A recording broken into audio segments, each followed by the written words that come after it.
Today marks a very important step as we release the Mental Health Review Report, which is the product of our comprehensive review of Alberta's mental health care system. Addiction and mental illness will essentially impact all of us, either directly or through a loved one. So as our first immediate action, we will be adding mental detox beds for adults, including 6 to 8 new beds in Lethbridge, and 20 beds upgraded from social to medical detox in Red Deer.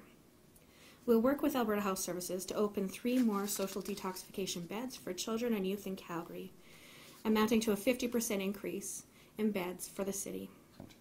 One of the ironies of mental health care is that people who are least able to navigate this system of professionals and organizations are often the ones forced to do their own navigation.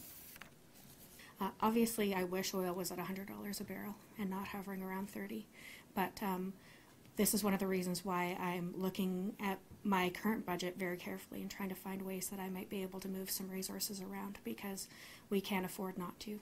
We need to find ways to continue to improve and invest in mental health and addictions, because we're talking about people's lives. Well, after a couple of decades in medical practice and a decade in politics, I'm very concerned about any reports and what happens to them after they get tabled.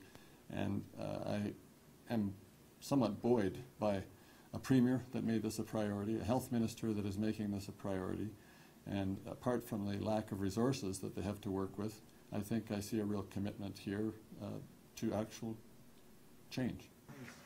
Everybody at this camera? Okay.